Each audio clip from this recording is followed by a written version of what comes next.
guys? Hope everybody's doing well and having a great day. Over here looking at the ionosphere D region. As you can see, the northern and southern poles of the Earth are being overwhelmed once again with energy from the sun as we are in the middle of a proton storm. And this energy causes radio blackouts in the upper and lower latitudes. If this energy were to ever push way down into the mid-latitudes, it could cause radio blackouts and telecommunications issues at the mid-latitudes. That's why we watch this super close. Here's the proton storm in action via the SOHO LASCO C3. This is a instrument that monitors the sun 24/7. Right there you saw the CME that hurled the cloud of charged particles towards the Earth right there.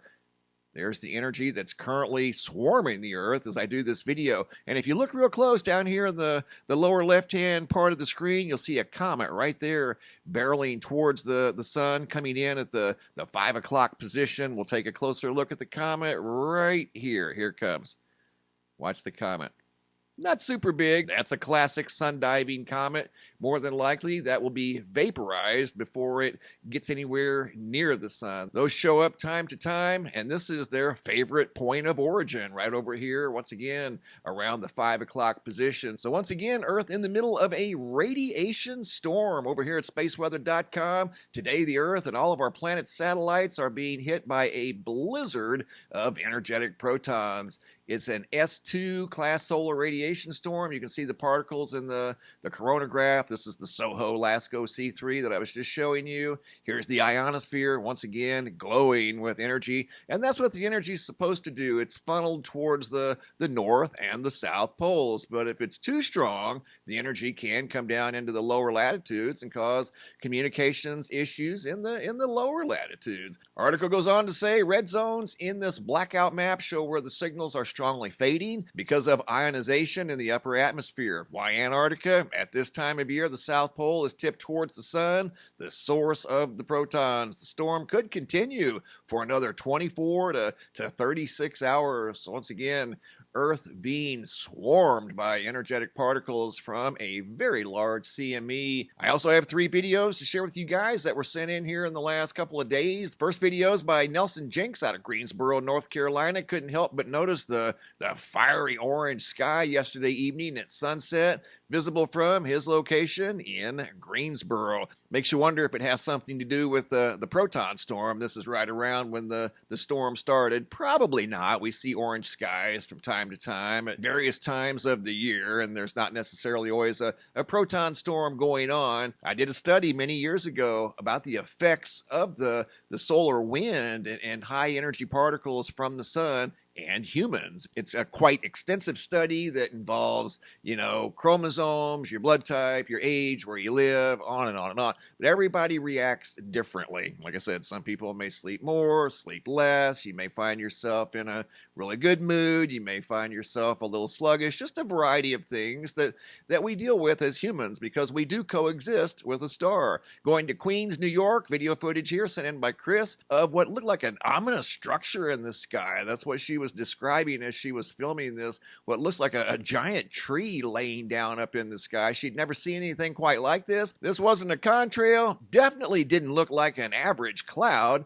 There's nothing average about that at all. Completely overwhelmed the sky from her location. That's pretty much all you could see other than a little bit of blue behind the very large, what looked like a structure in the sky, visible from Queens, New York. That was video number 2. Here's video number 3 of more interesting skies. Video sent in by Stacy G out of Sioux City, Iowa. More fiery orange skies, but look what was in the foreground of this video. Check this out. She couldn't help but notice, in fact, that's what compelled her to take the video, was this very unusual cloud sitting there all by itself, and she even said in the video that this was shaped like a UFO. And underneath this unusual shaped, I'm assuming this is a cloud or something that's imposing as a cloud, underneath it was a round circle that was also dark. Everything else is fiery orange and gold. You do have some light gray up here, but But this is very, very dark. And again, there's a circle underneath it that looks out of place too. They both look out of place. They don't blend in with the rest of the sky, obviously. And that's the primary reason she took this video in Sioux City, Iowa. She was out for a casual walk with her dogs, happened to notice this highly unusual sky, took a video, shared it with me. I'm sharing it with you guys. Great job, guys. Keep the photos and videos coming over here to the homepage of the website. Today's feature photo was sent in by Tina Lopez out of Miami, Florida.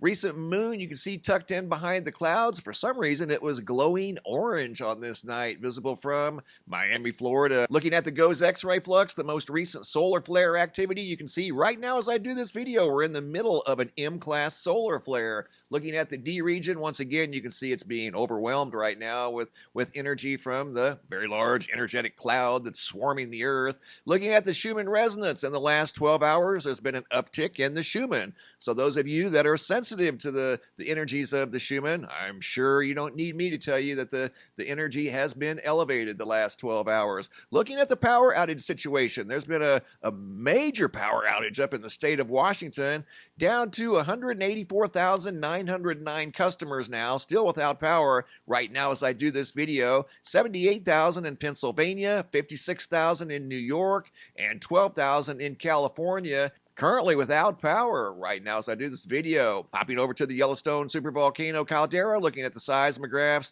that monitor the mighty supervolcano. I would say there's a little bit of unrest around the caldera today. We have activity at Mammoth Vault. We have activity at the northeast entrance. We have activity at the eastern entrance. We have activity at Hawk's Rest. So all around the caldera in the north, northeast, southeast, and southern parts of the caldera, we're seeing the dark blue, which represents magma intrusion, and the red, which represents small earthquake activity. And then up here at Grayling Creek, that's always very busy. So a little bit of unrest today at the supervolcano caldera. And coming back to the homepage of the website, I'm working on a new feature. It should be up and running sometime next week. It's called the Pilot Friendly Zone. I know pilots see things all the time. There are thousands of flights every day around the world, and this will be a place where pilots can share their experiences, if they want to, anonymously, and then I'll share them with you guys. So once again, this new feature should be done sometime next week. Thanks for the photos and videos, guys. Keep them coming. If you guys have any photos you'd like to share, you can send those to reports at MrMBB333.com. If you guys have any videos you'd like to share that are too large to attach to the email, come over here to the homepage of the website. Look for this red banner that says, have a large video. It's a Dropbox. Drag and drop your videos into the Dropbox. Please include your first name, date, and location, and I'll take it from there. Thanks for watching. Have a super day, and be safe out there.